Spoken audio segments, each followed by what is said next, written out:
Him's House, episode 44. My name is Jonathan Stern. I'm here as always with Patrick Lester, who goes by the name Bayside in the Him's House Discord.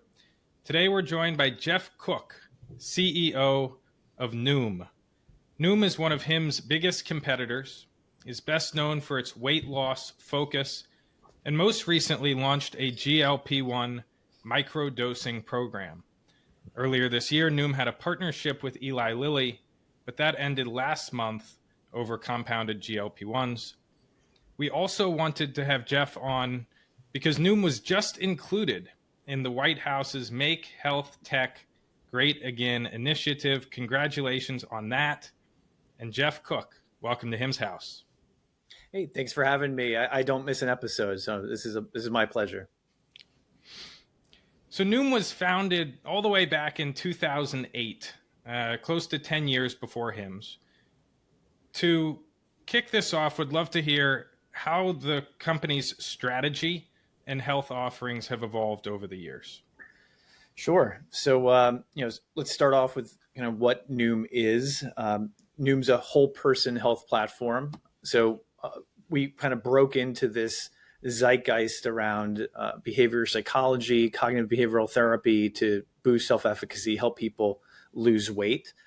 That's evolved over time to really making it easy, fun, and rewarding to make health a habit. So we try to make it as easy, fun, and rewarding, including using microcurrencies and gamification to make health a habit. Our vision is really to add a vibrant decade of life for our members. Our mission is to empower everyone everywhere to live better longer. And we view ourselves as essentially building a front door to longevity, to democratize access to longevity medicine. And we view longevity not through the lens of just about living longer, but really about living better today. It's about flourishing, essentially. And so, if we're doing our jobs, we're hastening this transformation from, sick care to preventive medicine to, real healthcare. Now, I joined Noom about 2 years ago. Prior to that, spent 18 years. I founded a company, spent 18 years running it, took it public, sold it. I joined Noom at this moment of disruption, right? In 2023, GLP-1s were as important as they are today, and Noom's business was essentially being disrupted as a weight loss option.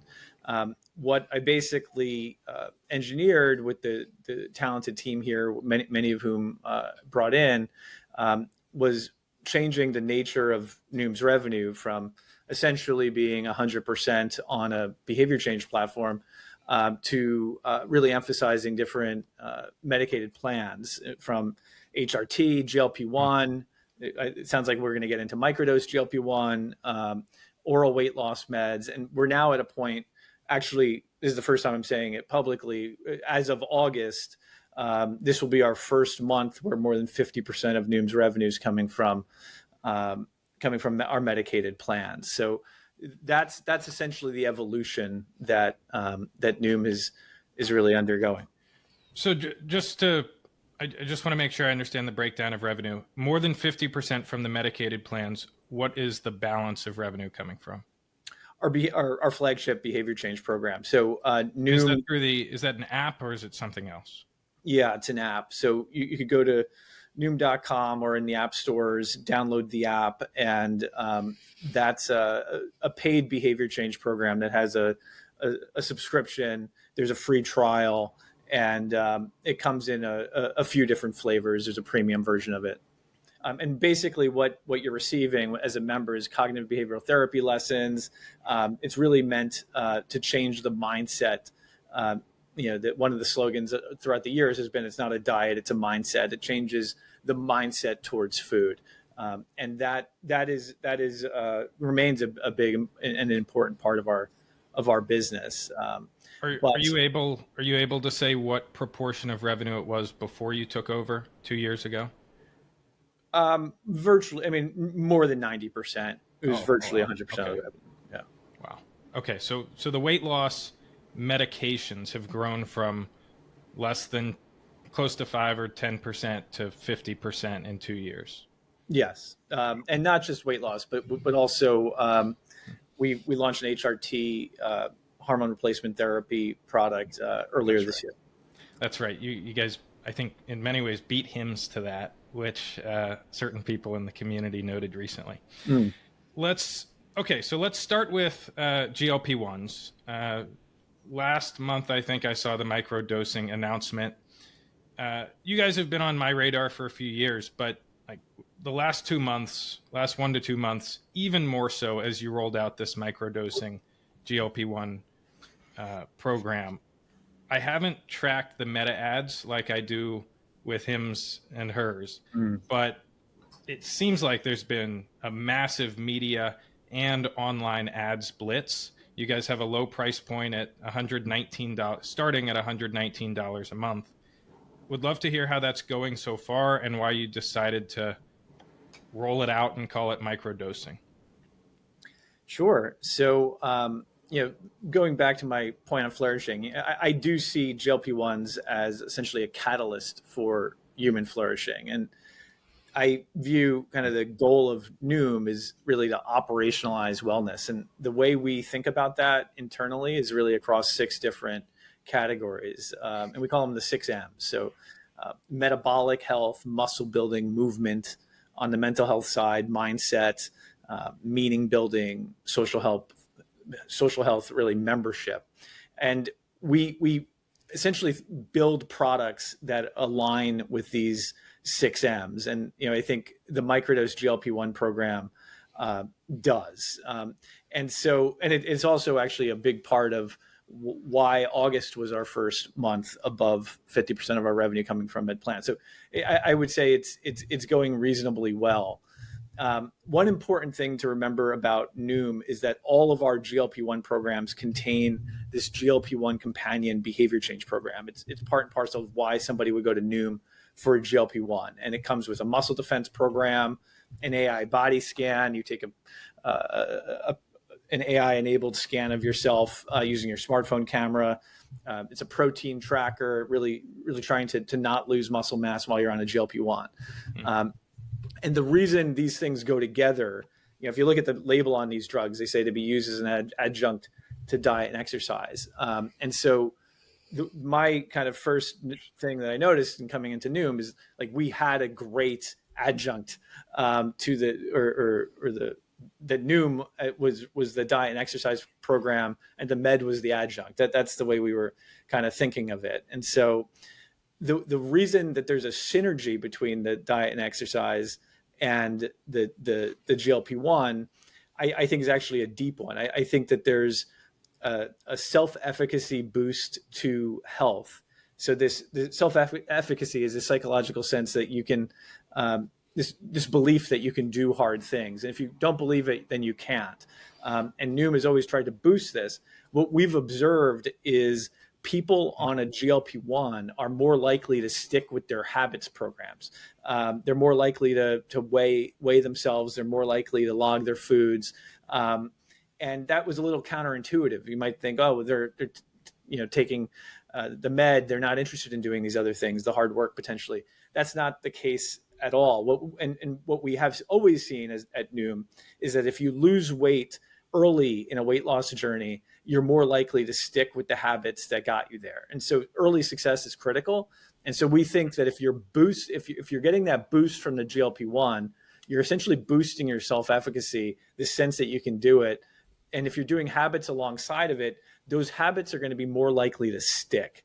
And so, that we saw the microdose as a great way to kind of boost that while not encountering the side effect. And I think we all know that side effects are a major reason for discontinuation of the GLP-1. Some studies suggest 36% of people are discontinuing due to side effects. Our own studies suggest many people don't even start because they're worried about the side effects. And so the way we constructed our microdose program was we looked at the side effect profiles, and of course our clinical team, our chief medical officer, looked at the side effect profiles on our flagship GLP-1 program, and then said, well, what if we capped the dose essentially at 25% of the high maintenance dose? What would be the weight loss expectation, and what would be the side effect profile? And instead of 70+%, virtually everyone having some form of side effect, which is typical in many of these studies, we wanted 70+% to essentially have no side effect at all, and that's where the microdose program really came from. A couple quick follow-ups. Is it semaglutide or tirzepatide? It's compounded semaglutide. We also have in our program generic liraglutide. Okay. Any reason you guys did semaglutide instead of tirzepatide for the microdose program? I think our past history had been with semaglutide, and so when we looked at the previous GLP-1 RX program, that's where we had the best data. So that's where we started. Okay. And I heard that you are on a microdose program yourself. I have to say, you look to be in good shape, Geoff. You look like you're pretty fit.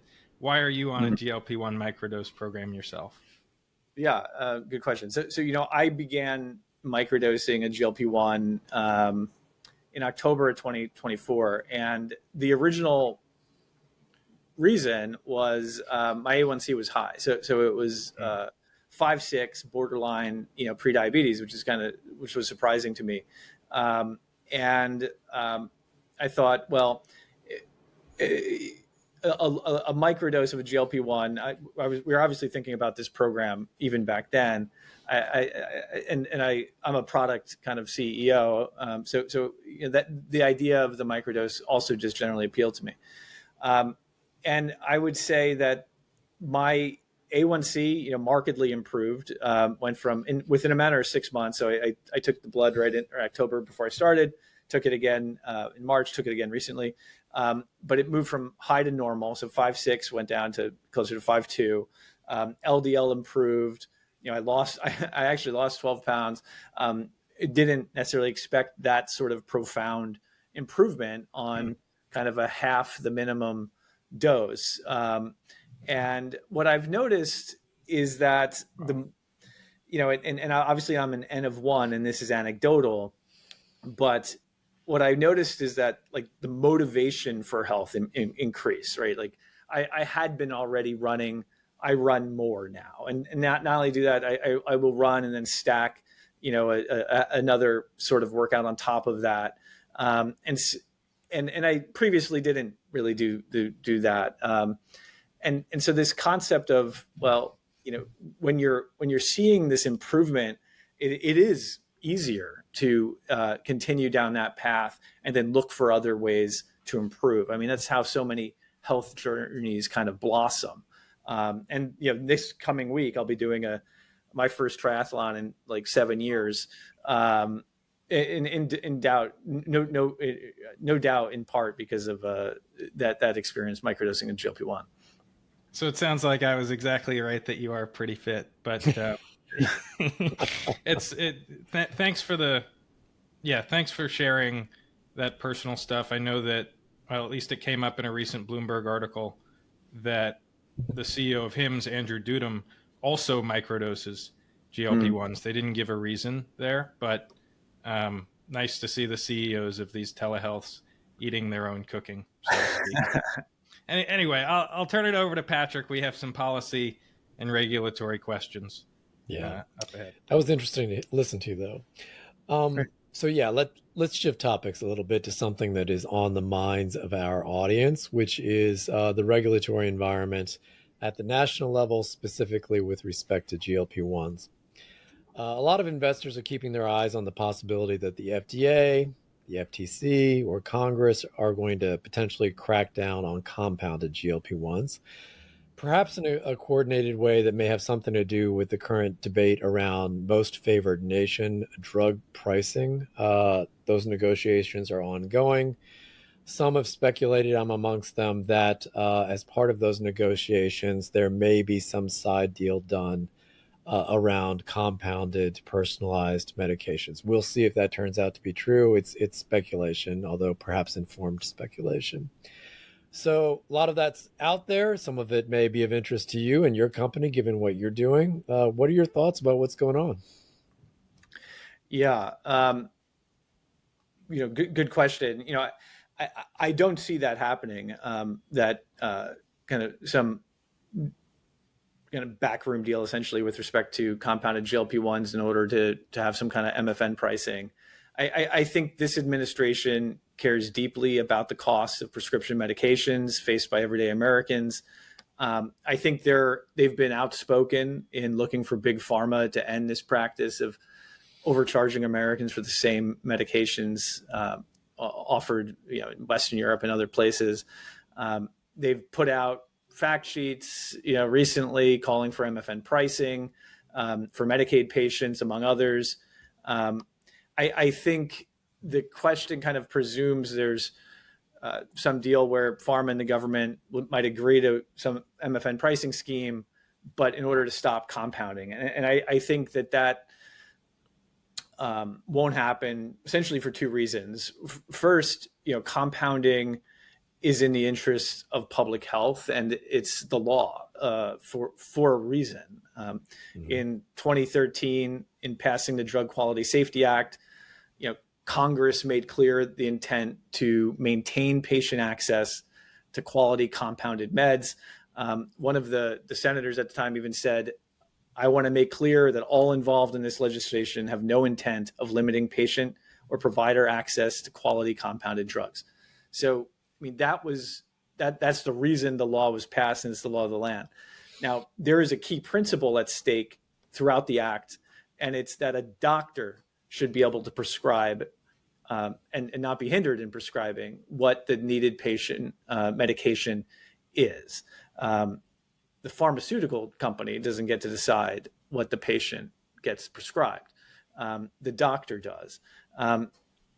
So I think fundamentally, the first reason would be it's the law of the land, and it'd be difficult law to change. Now, second, I would say, I don't think pharma is going to cut their drug prices just to try to eliminate compounded medications. There are best price rules in federal law around Medicaid, for example. Medicare is now stepping in, looking to direct price setting. I think all of this is essentially meaning manufacturers are going to have greater obligations on their pricing. And it's hard for me to imagine that even with the amount of ink that gets spilled on cash pay, compounded meds, that cash pay is not a rounding error still versus the insurance pay markets that the manufacturers serve. And so I think the drug companies are going to optimize based on their insurance pay markets. And as a result, they're constrained in how far they can bring down prices. I don't expect meaningful price reductions. And so I don't see any way in which they'd ever be able to meet an MFN, around cash pay drug prices or patient-friendly drug prices. So I've in fact been outspoken. I took out a Wall Street Journal or Noom on behalf of Noom ad maybe 6 months ago about this issue of kind of high drug prices and calling for what we think would be a solution.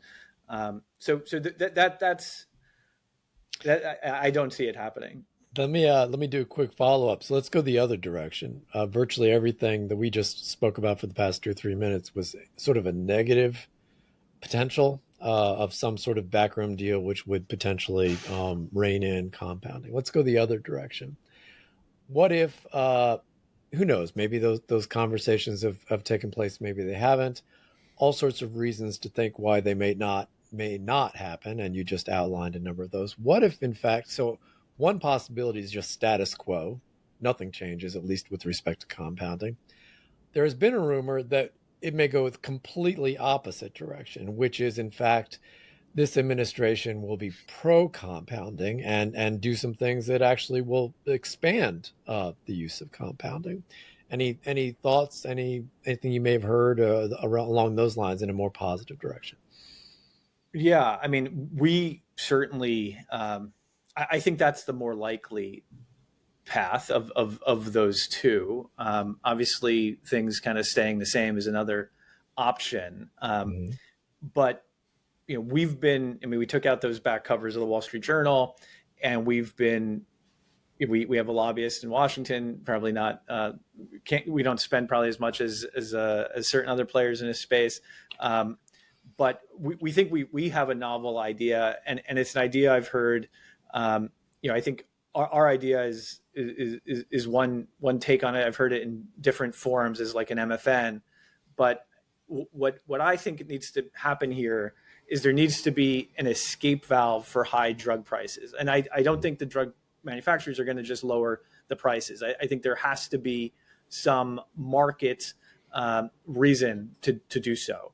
And the FDA today, maintains a shortage list, and when they're deciding whether to add a drug to it or add a drug to that list, they look at a number of factors which are in the statute, and one of those is demand. And when evaluating that demand, if all they did was look at the demand, not at the price, the arbitrarily high price set by the manufacturer, but instead looked at the demand based on market price, or maybe 1.5 times, the market price in a basket of similar countries, Western Europe, Australia, so forth, you would have a much more reasonable rule, right? Because why should the demand be based on an arbitrarily high price? And so this would lead to the creation of essentially a high price drug list. When a drug is priced at more than, say, 50% or 100%, you could decide what the threshold is. When it's priced above that level, it would be added to the high price drug list. And when it's on the high price drug list, by definition, the drug is not available because its accessibility is restrained by its price. And if the manufacturer would like to get off the high price drug list, well, they have a really clear way to do it. All they have to do is drop the price of the drug to be whatever that threshold is. We propose 50%, not higher than 50% more than they're charging, let's say, Europe. And so if that happened, then the reason that high price drug list would matter would be it informs the pricing with respect to the shortage list. The FDA would declare the drug to be in shortage, at which point the 503Bs could enter and drive down the price of the medication in the United States. And this would be a market-based approach. This wouldn't be just setting the price. It's not a price control. It just says there's an escape valve in a broken system. I think we all know the system's broken in various different ways, but the answer is not to throw up your hands. And I think this is actually a very actionable solution. So, I mean, my hope, and I wouldn't call it much more than that at this point, but my hope would be, this listening tour of pharma is taking place, and 2 months from now, 3 months from now, there's probably been little progress on reducing the price of medications in this country. And so now it's time for the teeth phase of the approach. Well, if you've got anything in writing that you care to share with us, I'm sure we would be happy to share it further. I pulled up a couple pieces on this Wall Street Journal ad. Firstly, I want to say the ad is great. Like, the color pops. I know that's your orange color, but the color really pops. It's like this cartoon sketch of a guy and a girl outside the HHS headquarters looking at this long list of high price drugs with the tagline, it would have been quicker to make a low price drug list. So I think that's the one, right, Geoff? That's the one. That's okay. The one. All right. Well, thank you for saying that. For one important point, that So I didn't even pay for that ad. My daughter did that while I was on vacation with her. She did the cartoon. No way. Yeah, This yeah, is yeah.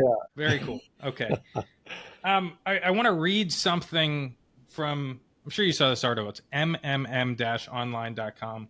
They did this multi section article on the Wall Street Journal ad that we've been talking about. It says, this is a quote from you, Geoff. It says, I'm hopeful that the White House, whether it's through an executive order or through Dr. Marty Makari's power as FDA commissioner, could update the guidance with respect to ending a shortage. This may be an opportunity to make good on a campaign promise to bring down prescription drug pricing.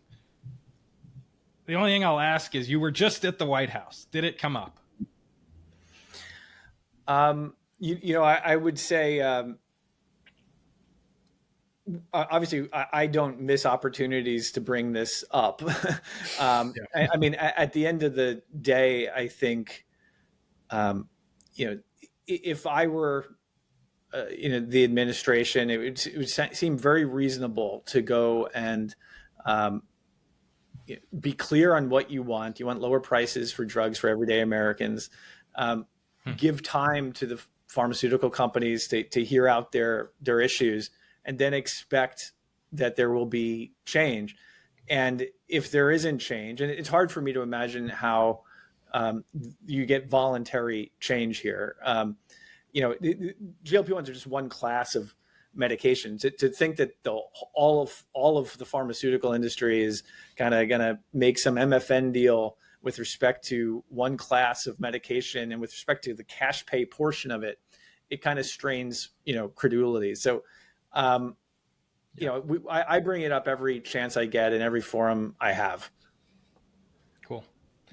I'm going to post this article in the show notes for those who'd like to take a look and circulate it in the Hims House Discord as well, and probably talk about it online a bit in other forums. Anyway, thanks for sharing all of that, Geoff. One quick question on supply chain. This doesn't have to be too long. Just wanted to ask about the Trump threat of 200 to 300% tariffs on foreign APIs. Hims has not disclosed, to my knowledge, where it gets the ingredients for its compounded semaglutide. Conventional wisdom, or the consensus, is that it's from China, possibly India, probably China. One line of thinking goes that even if tariffs on foreign APIs get up to 200% or 300%, they actually may not meaningfully affect the cost of compounded GLP-1s, because the API is so cheap from China that even a 200 or 300% tariff is kind of a nothing burger. I don't know the costs, though. I haven't seen them, and no one's been able to tell me. And so I guess, again, this can be short, but from your perspective, what kind of impact would something like a 300% tariff on Chinese APIs actually have on the unit economics of compounded GLP-1s? Yeah. I would say I would agree. The API is a tiny fraction of the cost of the meds based on what I've seen. Maybe it's $10, maybe it's $15. So you're talking maybe that going up an extra $20, $25. 10 per dose. Or 10 per the.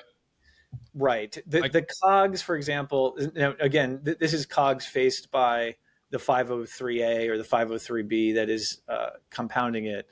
But, based on kind of my knowledge, my sense is the additional cost to compound, let's say, a 5 milligram versus a 30 milligram vial is actually relatively negligible. You're in the order of like $10 to $15. It would be hard for me to imagine that, that would be more than another $30 if you put a 200 to 300% tariff on the API. I mean, it's meaningful. An extra $30 is not insignificant, but as a percentage of the overall price, it would depend on the price, but that would be somewhere between probably 10 and 20%. Great. That's very helpful. Thanks for sharing all that. Back to you, Bayside, with some questions about partnerships and deals and other stuff. Partnerships, yeah. So shifting again the topics. So Noom, and as I think Jonathan said at the beginning, Noom and Lilly had a partnership until very recently. Our audience is probably more familiar with the Hims Novo deal, which fell apart earlier this year. Like that particular partnership, the Noom Lilly deal also, to my knowledge, fell apart. What can you tell us about the partnership? How long it lasted? Why it ultimately ended?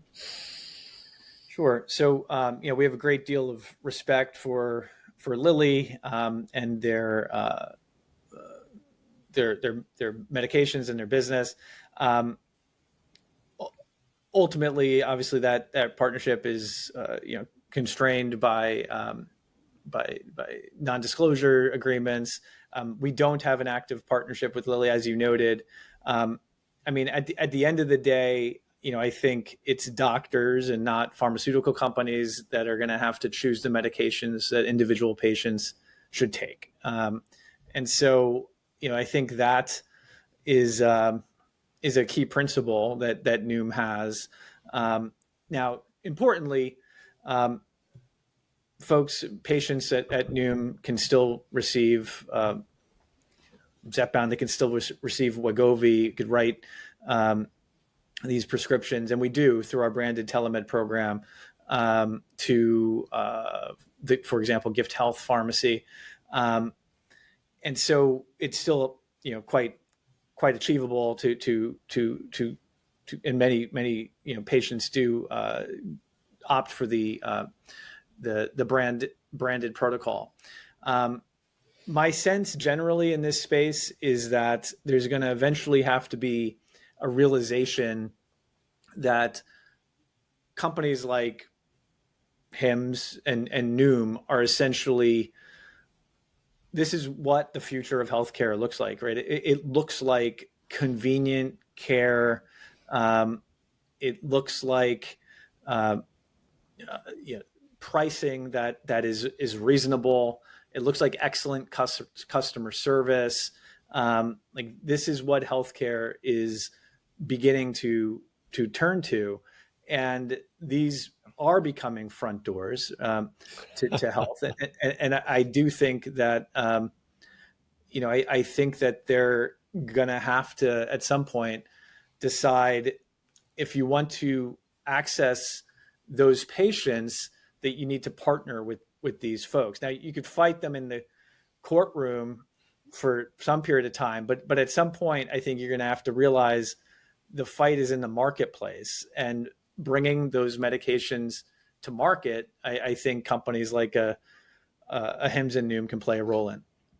Well, I think we might come back to flesh out that front door idea in a moment, but let me knock out a couple of quick questions, and if you've got non-disclosure agreements, obviously you can just skim through some of these if that ends up being an issue. So one question I can tell you, this is related to our previous question, although that one was focused on actions by the FDA and FTC and Congress. But apart from that, some investors who pay attention to Hims are worried that Novo might sue Hims. That's another possibility. Are you at all worried that Lilly will sue Noom? I don't think we certainly, there's an uncertain regulatory landscape. I think there's a reality there. We're talking about some of the most powerful cash-rich companies on earth. And so, of course, we look at and take seriously litigation risk. That being said, I wouldn't say I spend a lot of time worrying about it. I think we believe that the law is quite clear on this front. A doctor in this country gets to decide what medications to prescribe. And if you're complying with the law, then you should be in good standing. And so, I think that's where we, now that doesn't stop, of course, lawsuits and distraction that could come from that. Lawsuits in the healthcare field? I never heard of a thing. Right. And so, you could sue regardless. But my hope would be that at some point it becomes clearer that the fight should be in the marketplace and not the courtroom. Because it's hard for me to handicap what that risk is. I mean, Fair enough. I wanted to ask, but I want to turn to that more positive front door thing in a second. But I'll just throw one more out there. This was a quickie.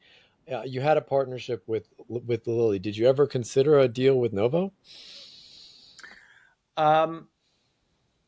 Yeah, I mean, I think ultimately, I mean, I think a pharmaceutical company and essentially one of these front doors, that deal just makes a ton of sense, right? So the Hims Novo deal, of course, made a lot of sense to me.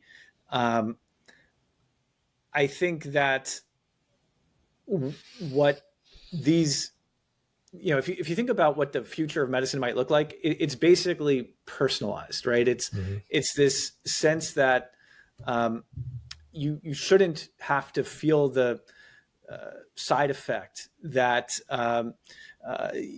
that maybe 70% of people feel, because we have data on you and we can titrate you up and down. And we're not just giving you the 5 doses that happen to be in a clinical trial from 10 years ago. We're actually tailoring it to your needs. And we're providing excellent customer service, and you could chat with your doctor in real time, in your chat thread, right? That feels like what the future of medicine really looks like. And so why wouldn't the companies that are making the medications and are important from an innovation standpoint, why wouldn't they be partnering to get that data, to get access to, they have an interest, of course, in not having side effects to their medications. That is such a rich hub of data in order to enact personalization. Think about lacking it, right? Like if you it's the companies like Hims and Noom that have the capability of doing personalized medicine. If you're not, if the patient is not engaging with your website or your app on some very frequent basis, if you're not getting side effect profile reported to you, if you're not having frequent interactions with the clinician, if you don't have integrated labs as part of the program, I mean, you're flying blind, right? And so none of that, they have access to none of that on the patients that happen to just go get it through like a CVS or Got it. So I think ultimately maybe it wasn't the right time, and it will take longer. But those deals have to come back. Well, you just answered the question I was about to ask, but which, given time limitations, I'll just have an affirmation, maybe 15, 30 seconds tops. I kept saying I was going to come back to the front door idea.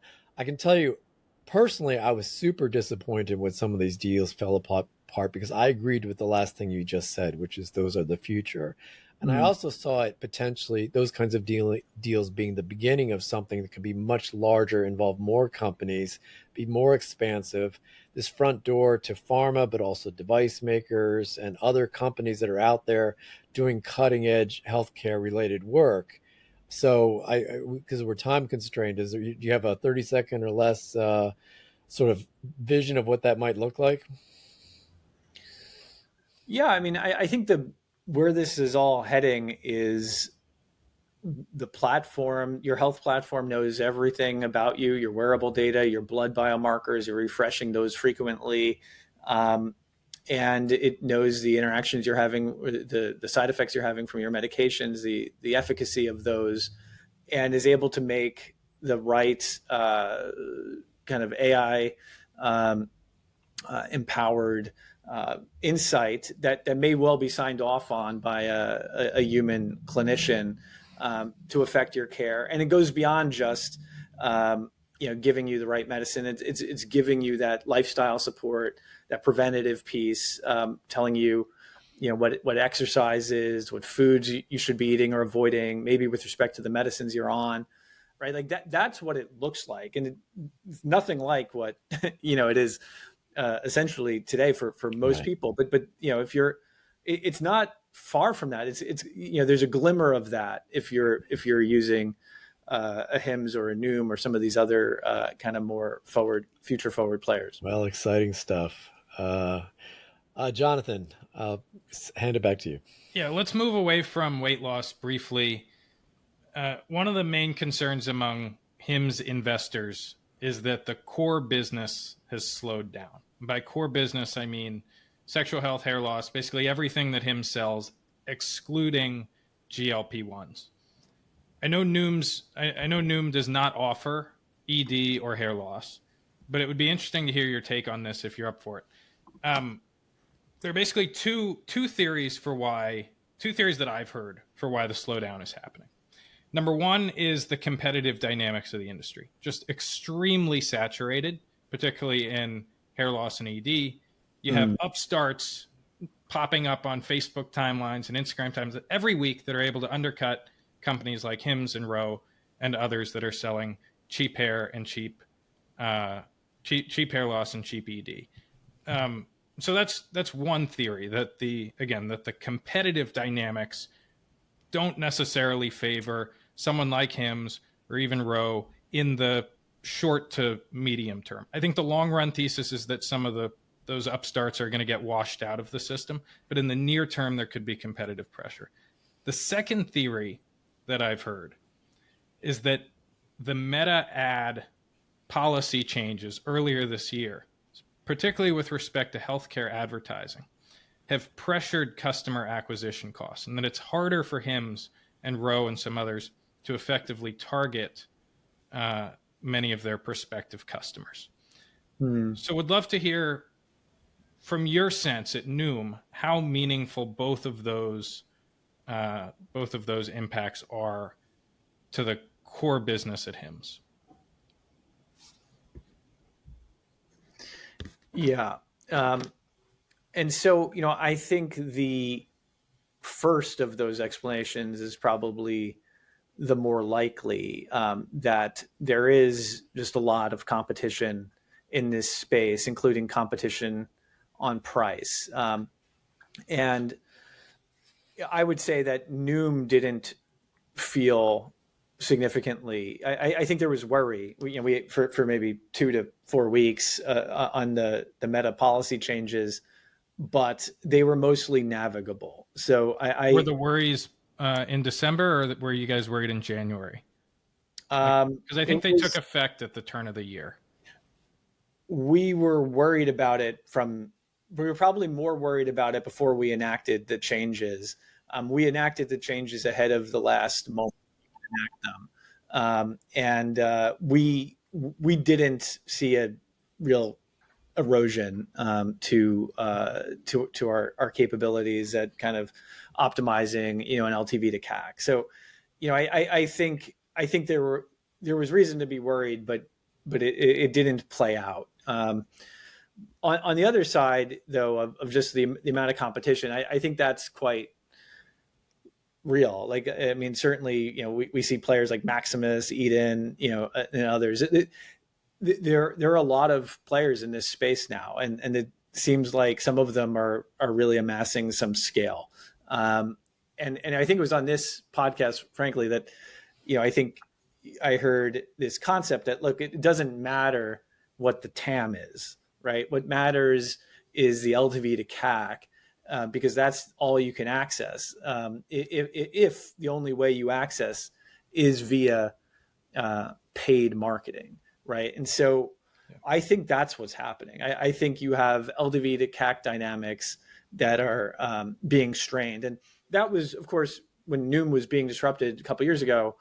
What was happening was the biggest players on earth were essentially flooding the category with money, which was essentially driving down, and they had better LTVs on medicated plans. And so LTV to CAC dynamics kind of just kind of fell apart. And one of the ways out of this solution, which I think we're still working on, but we but this is how we're thinking about it, is if you're building that front door, you can't, that the only way through the front door can't be someone following your ad or seeing your commercial on television, right? Like you have to grow the category somehow. And so we're actually hard at work on building a free tier that I'm kind of super excited about. That will, and in part because my previous background, I spent 18 years building out freemium solutions that had a subscription and in-app purchasing monetization. But if you can bring in 90% of people who are engaged for healthy habits and improving their health, and then 5 or 10% of them might be interested in your biomarker program or your or in a GLP-1 might be indicated, maybe other products of hormones and so forth, sleep. That to me feels like how you expand, how you actually access the TAM. Because otherwise you are just constrained by the LTV to CAC dynamic, and there's just going to be some level at which you can't keep spending. Okay.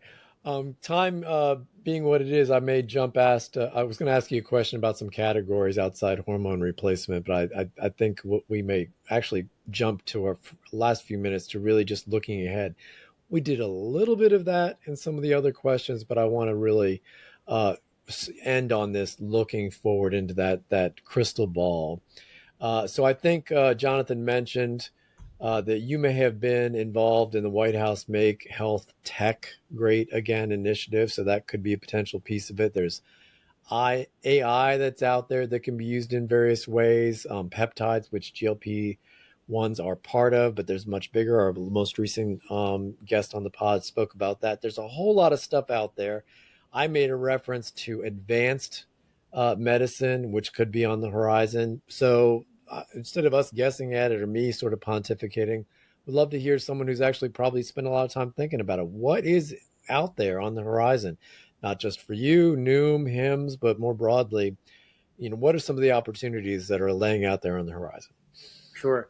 So, if I'm going out only like 2 or 3 years, I still think GLP-1 medications are just so clearly underpenetrated right now. And I do think that as price comes down on those, and I think, of course, they will, especially at least by 2030 when you get generic entry, I think we'll see a point where it becomes clearer and clearer that the GLP-1s are driving health span extension. Right? I think it's we can't conclude that today. I think we'll get to a place where the studies become more and more clear that the impact goes far beyond weight on reducing C-reactive protein, measures of inflammation, heart health, and various other even compulsive behaviors.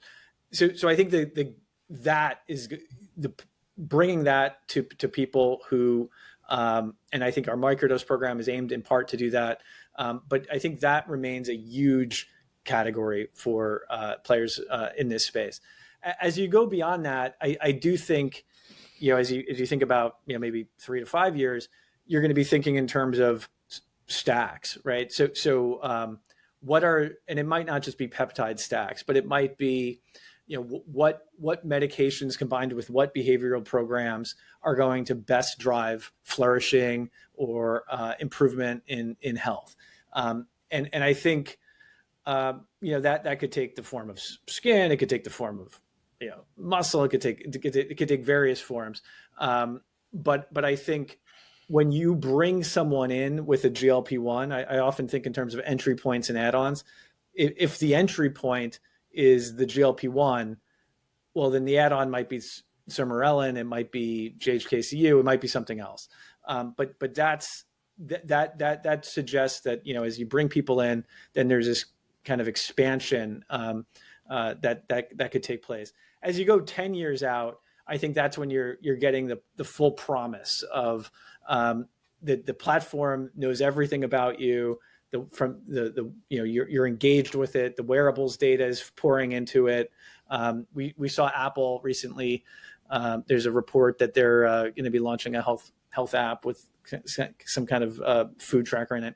But in any event, it knows your wearables data, it knows your blood data, it knows your the medications you're taking and interactions. And the AI has advanced to the point where it's already far better at interpreting blood, of course, than a doctor really theoretically could. It's going to get so much better that this is going to be the guide to health. And there may still be a human, of course, in the middle. And I think that's when you get this ability to make these really tailored, personalized recommendations that you can ideally see the impact on your health of following that recommendation, whether that's in the form of a biological age or some other biomarker. But I think that's a sense of how I think about it. Okay, we have time for this one last question about RFK, Jonathan. Yeah. Okay. Last question. By the way, when you mentioned Apple, I laughed because I briefly got a little overexcited during one of the more recent Hims ad campaigns, which featured a green apple. And I was convinced wrongly that there was a brewing deal afoot between Hims and Apple, but no, that was not true. Last question. I'm not sure what the nature is of your relationship with the administration, but you may have something, or at least even if you don't, where do you think RFK and Trump are taking? What impact will they have on the industry, and where is that going? Yeah, I mean, it's hard to imagine it won't be a profound impact. I think I do think that ultimately, there's an interest in thinking about things that they wouldn't have necessarily done in the past. And fighting power structures that are long entrenched, right? So I think that exists. I will say that at that event is in the East Room of the White House, and I did have a chance to shake RFK's hand. But what RFK spoke about was actually quite interesting. In this room that was really all about accessible or portable health data and secure health data. But what he talked about was human flourishing. He talked about how even art can drive human flourishing, and commented on kind of the fact that he's been going into the White House for 60 years and never has seen it looking better in terms of the artwork on the wall, and then connected it to some data, I think, out of Indonesia that was run on human flourishing. But in any event, I that connected with me because here's somebody who's super interested in human flourishing, and you don't flourish. Noom as a brand, you can't flourish unless you attack it as a whole person. It's not just taking a med. It's more than meds, right? And so I